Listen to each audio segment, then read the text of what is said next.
IBN 7 बना तीसरा सबसे ज्यादा देखा जाने वाला हिंदी न्यूज चैनल। IBN 7 हौसला है।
मैदान में कल 11 बजे होगा अरविंद केजरीवाल का राज तिलक। हजारों लोगों के शपथ ग्रहण में पहुंचने की उम्मीद। दिल्ली पुलिस ने ट्रैफिक जैम से बचने के लिए किए पुख्ता इंतजाम।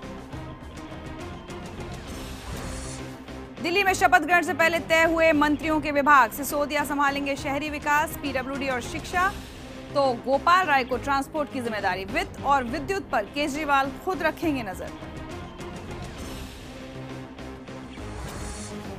आम आदमी पार्टी के मंच से प्रशांत भूषण के गायब होने पर बोले मनीष सिसोदिया, ये सवाल प्रशांत से ही पूछा जाए। दिल्ली के संभावित उप मुख्यमंत्री का पूरा इंटरव्यू IBN 7 पर देखिए रात 8:30 बजे। सबके बारे में ना उनके ऊपर करप्शन का आरोप है, ना कोई क्रिमिनल उनके ऊपर ऐसा है, ना उनके कैरेक्टर में कोई प्रॉब्लम है। 3 गारंटी हमारी है। गुजरात दंगा पीड़ितों के फंड गबन के आरोप में तीस्ता अभी नहीं होंगे गिरफ्तार। सुप्रीम कोर्ट से 19 फरवरी तक मिली राहत। धमाके से फिर दहला पाकिस्तान। पेशावर में मस्जिद के बाहर ब्लास्ट, 10 की मौत, 40 से ज्यादा जख्मी। क्रिकेट के सबसे बड़े मुकाबले में बचे हैं बस चंद घंटे, लेकिन एडिलेड में वर्ल्ड कप की सबसे बड़ी टक्कर को लेकर भारत पाक फैंस में जबरदस्त उत्साह।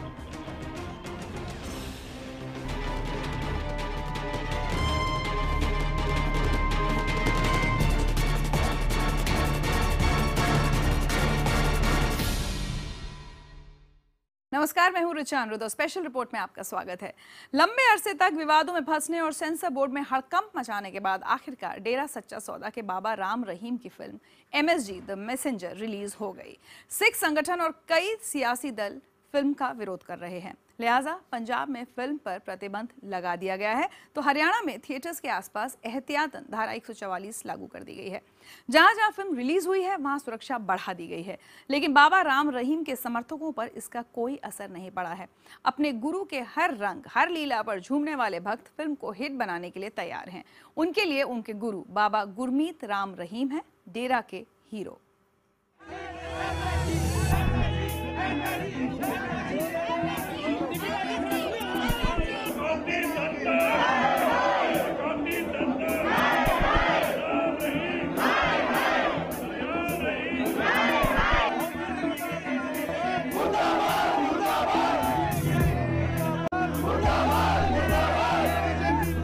फिल्मों में कहीं खुशी कहीं गम की कहानी आपने बहुत बार देखी होगी, लेकिन अब एक फिल्म ऐसी भी जिसकी रिलीज पर कहीं जश्न,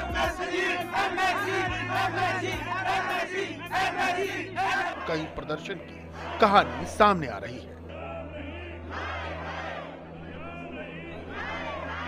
ये फिल्म है MSG द मैसेंजर। फिल्म के हीरो बहुत नामचीन शख्सियत हैं।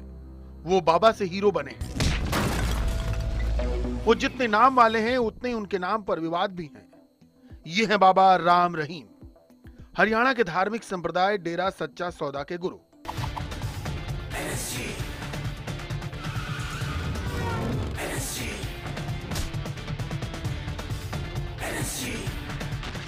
डेरा सच्चा सौदे के अनुयायियों में फिल्म को देखने के लिए जबरदस्त जोश नजर आ रहा है। जगह जगह फिल्म की एडवांस ग्रुप बुकिंग की गई है। मैं इस वक्त चंडीगढ़ के इंडस्ट्रियल एरिया में एलेंटे मॉल के बाहर खड़ा हूँ। यहाँ पर MSG फिल्म जो है वो रिलीज हो रही है आज, और भारी संख्या में यहाँ पर जो डेरा के जो फॉलोअर्स हैं, श्रद्धालु हैं, वो पंजाब से और दूसरे इलाकों से यहाँ पर पहुँच रहे हैं। लेकिन चंडीगढ़ से दिल्ली तक कुछ सिख संगठन फिल्म का विरोध कर रहे हैं। वो फिल्म पर बैन लगाने की मांग पर अड़े हुए हैं। हरियाणा में अभी प्रोटेस्ट हो रहे हैं, पंजाब गवर्नमेंट ने इस पे बैन लगा दिया है, उत्तर प्रदेश में, जम्मू कश्मीर में, सब जगह इसके ऊपर प्रोटेस्ट हो रहे हैं और गवर्नमेंट को इस पे बैन लगाना चाहिए। फिल्म के चलते माहौल खराब होने के डर से पंजाब में इसकी रिलीज पर प्रतिबंध लगा दिया गया है। लेकिन फिल्म केंद्र शासित प्रदेश चंडीगढ़, राजधानी दिल्ली समेत देश भर में 4000 से ज्यादा स्क्रीन पर रिलीज हुई है। हरियाणा में किसी भी अप्रिय घटना से बचने के लिए थिएटर्स के आसपास धारा 144 लगाई गई है। चंडीगढ़ से लेकर दिल्ली तक इसे प्रदर्शित कर रहे थिएटरों के आसपास पुलिस की जबरदस्त सुरक्षा व्यवस्था है। आप देख सकते हैं यहाँ पर पुलिस की भारी तैनाती की गई है और लगातार जो पुलिस गश्त कर रही है। लगभग भारी तादाद में अगर जो सुरक्षा कर्मी लगाए गए हैं, उसके पीछे सिर्फ यही एक कारण है कि जो इसका लगातार विरोध करने की बात आ रही थी, उस विरोध को ना होने दिया जाए और किसी भी अप्रिय घटना से बचा जा सके। विरोध और विवाद की वजह से MSG के रिलीज में करीब 2 महीने की देरी हुई। पहले ये फिल्म पिछले साल दिसंबर में MSG the messenger of God के नाम से रिलीज होनी थी, लेकिन सिख संगठनों के भारी विरोध के बाद सेंसर बोर्ड की रिवाइजिंग कमेटी ने इसे MSG द मैसेंजर के नाम से रिलीज करने की हरी झंडी दी।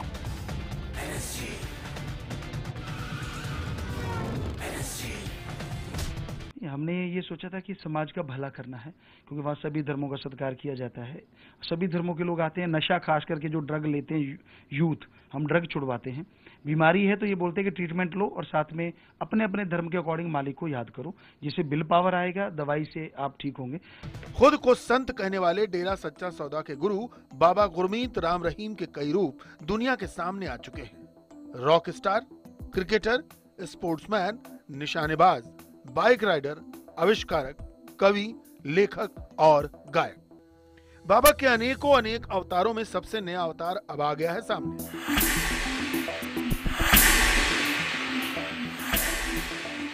जी हां, संत बाबा राम रहीम की धमाकेदार फिल्मी एंट्री हो चुकी है। कई लिबासों और रूपों में नजर आने वाले बाबा राम रहीम का यह नया अवतार क्या धमाल मचाएगा, नजर अब इस पर भी है। क्योंकि जिस दिन सिनेमाघरों में MSG रिलीज हुई है, उसी दिन रणबीर कपूर की थ्रिलर रॉय भी रिलीज हुई है। लेकिन शुरुआती आंकड़ों के मुताबिक गुरुवार तक हुई एडवांस बुकिंग के मामले में बाबा राम रहीम की MSG द मैसेंजर रॉय से आगे।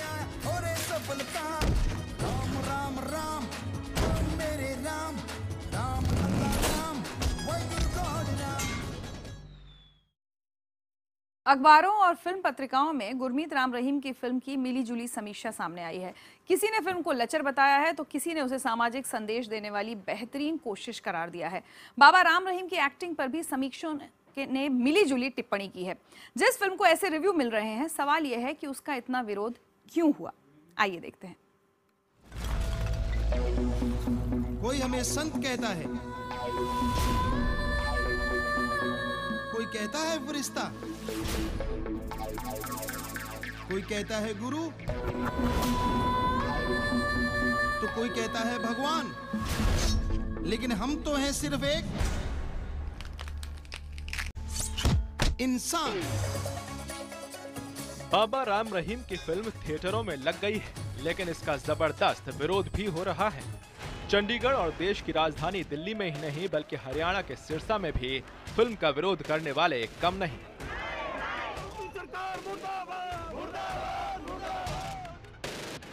जहां पर डेरा सच्चा सौदा का मुख्य आश्रम है। हालांकि डेरा सच्चा सौदा के समर्थक यहां पर फिल्म देखने के लिए भारी संख्या में जुटे, लेकिन विरोध में INLD जैसे राजनीतिक दल भी सड़क पर उतर आए।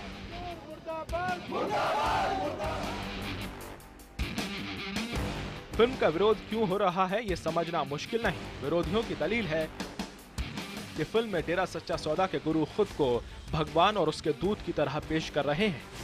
सिख संगठनों का कहना है कि फिल्म धर्म और समाज विरोधी है। बाबा राम रहीम के तौर तरीके और शिक्षा का सिख संगठन पहले भी विरोध करते रहे हैं। इसी वजह से फिल्म के नाम से मैसेंजर ऑफ गॉड शब्द हटाया जा चुका है। बाबा राम रहीम की दलील है कि उनकी फिल्म में किसी के भी खिलाफ कुछ नहीं। एक भगवान का फकीर जो भगवान की बात दुनिया को बताने आ रहा है, अल्लाह का पीर फकीर जो अल्लाह की बात दुनिया तक पहुंचाने आ रहा है, और इसका कोई मकसद नहीं ना पीर पैगंबरों से, वो तो मालिक स्वरूप हैं, हम तो खाकसार हैं, कुछ भी नहीं, तो उनसे कोई मुकाबला नहीं। लेकिन इसका मतलब द मैसेंजर ऑफ गॉड का मतलब कि एक फकीर जो मालिक की बात, जो भगवान की बात हर किसी को बताने आ रहा है कि भी अच्छाई करो बुराई छोड़ो।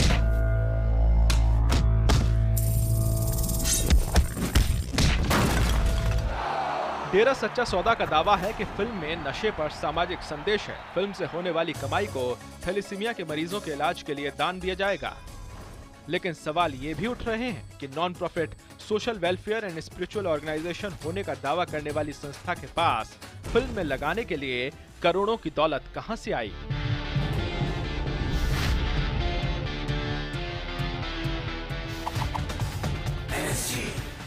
बजट जो है वो हकीकत एंटरटेनमेंट कंपनी ने किया, सारे का सारा। हम 1% आपका पैसा नहीं? नहीं, हम नहीं, हमारा इसमें कुछ नहीं। डेरा सच्चा सौदा की वेबसाइट का दावा है कि MSG फिल्म की शूटिंग रिकॉर्ड 67 दिन में पूरी कर ली गई।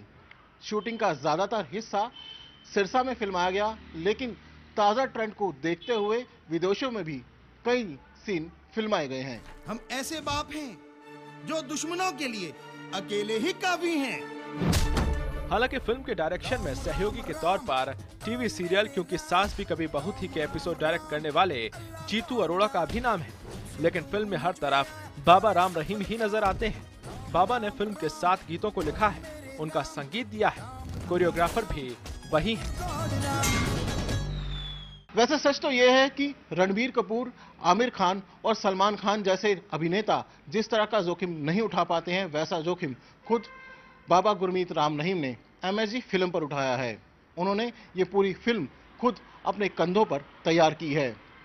स्क्रीन प्ले से लेकर लीड रोल और इस सारी फिल्म की डायरेक्शन तक बाबा गुरमीत राम रहीम ने खुद की है।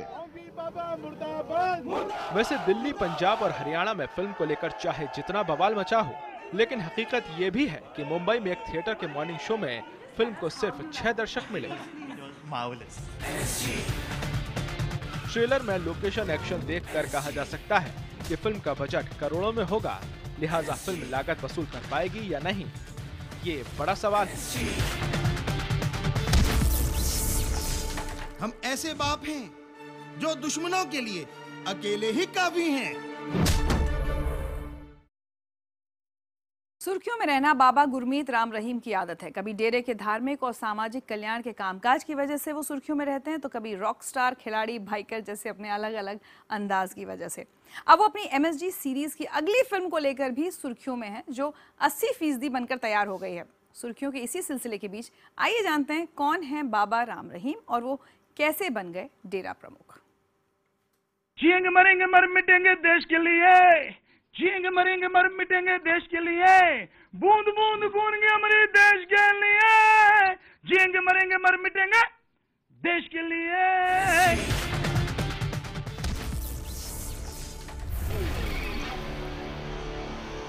हो सकता है बाबा राम रहीम का ये अवतार देख आप हैरान हो, लेकिन उनके भक्त हैरान नहीं होते। बाबा के इतने रूप हैं कि आप उन्हें रंगीला बाबा कह सकते हैं। वो इतने शौकीन हैं कि धर्मगुरु के साथ क्रिकेटर, खिलाड़ी, बाइकर, किसान, शूटर जैसे कई रूप में नजर आते हैं। वो किसी भी मायने में संसार में रहते हुए सांसारिक मोहमाया का निषेध कर देने वाले परंपरागत बाबा जैसे नहीं हैं। वो प्रवचन देते हैं तो jeans, T shirt, modern outfit में रैप, जैज और हिप हॉप पर थिरकते भी हैं। दावा किया जाता है कि उनके म्यूजिक एल्बम लव चार्जर की करीब 20 लाख प्रतियां बिक चुकी हैं। सोनिया सोगाता हरिया हराता। बाबा का कहना है कि गाने से लेकर एक्टिंग तक उन्होंने किसी से सीखा नहीं, सारे हुनर उन्हें ऊपर वाले ने दिए। गाते रहते थे, सत्संग करते रहते थे। वो एक्शन जो है वो मालिक की तरफ से नेचुरली है। हमने कुछ सीखा नहीं, कहीं से कोई ट्रेनिंग नहीं ली और कभी भी कुछ नहीं। हाँ, जैसे न्यूज आप लोग सारे दिखाते रहते, कभी कोई ऐसा उसमें आया तो वो तो एक अलग चीज है कि भी देख लिया कि भाई ये ऐसा हो गया या वैसा हो गया। अदरवाइज हमने कभी कोई फिल्म नहीं देखी।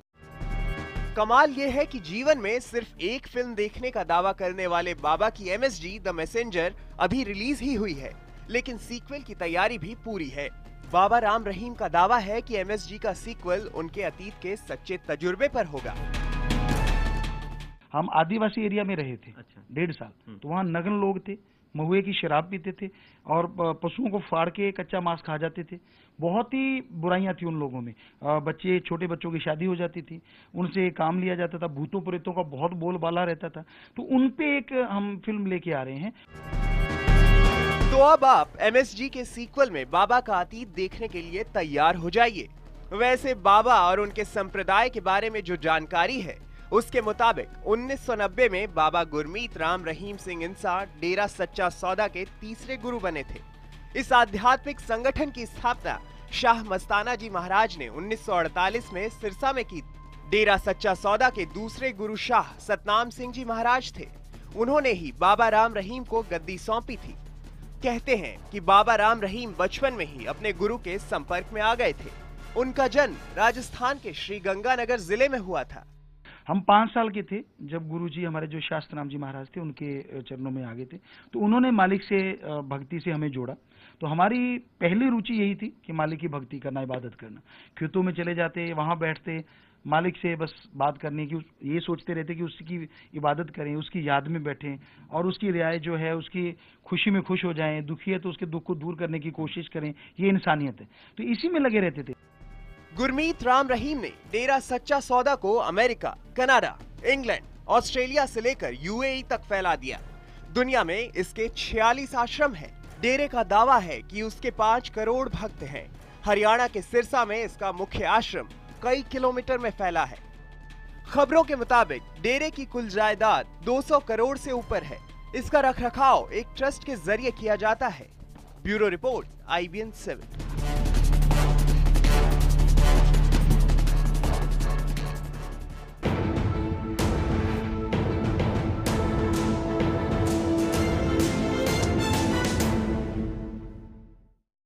आप देख रहे हैं स्पेशल रिपोर्ट और हम बात कर रहे हैं डेरा सच्चा सौदा के बाबा राम रहीम की फिल्म MSG द मैसेंजर और उस पर छिड़े विवाद और प्रदर्शन की।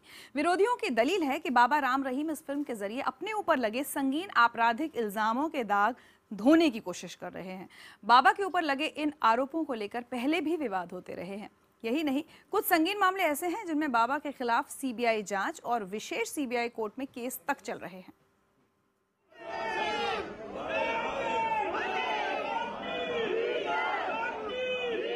MSG द मैसेंजर विरोध प्रदर्शनों से घिरी है, लेकिन बाबा राम रहीम फिक्रमंद नहीं है। विवादों से उनका पुराना नाता रहा है। ताजा मामला फिल्म से ही जुड़ा है, जब MSG को हरी झंडी मिलने के बाद जनवरी में सेंसर बोर्ड की तत्कालीन अध्यक्ष लीला सैमसन और 9 सदस्यों ने इस्तीफा दे दिया था। वजह सेंसर बोर्ड में दखलंदाजी और भ्रष्टाचार को बताया गया, लेकिन पिछली सरकार के वक्त नियुक्त इन सदस्यों पर इस्तीफे के बहाने राजनीतिक विवाद खड़े करने के आरोप भी लगे। हमें ये नहीं लगा ये लोग जो इस्तीफे दिए जा रहे हैं, अगर इस बात के लिए दे रहे हैं तो उन्होंने अपने हायर वालों की इज्जत क्यों नहीं की कि आपने रिजेक्ट कर दी, उन्होंने अगर पास कर दी तो इनको तकलीफ क्या है? इसका मतलब इनको कोई तकलीफ है, जो चीजें करना चाह रहे थे वो इनको नहीं मिली, या कोई बात वजह है। अदरवाइज बताइए इनको क्या तकलीफ हो सकती है? इनके हायर वालों ने इसको पास कर दिया, जज साहबान ने, उन्होंने पास कर दिया है, तो फिर इनको तकलीफ नहीं, बल्कि इनको तो ये कहना चाहिए कि भाई वाह, आपने किया है, हम नहीं समझ पाए, आपने समझ लिया। उन्होंने बोला भी है कि ये चीज म्यूट कर दीजिए। फिल्म से एक और सेंसर बोर्ड विवाद जुड़ा। दूसरी ओर सिख संगठनों का विरोध फिल्म रिलीज के होने के बाद भी जारी है। वैसे साल 2007 में भी राम रहीम और डेरा सच्चा सौदा के खिलाफ सिख संगठनों का गुस्सा फूट चुका है।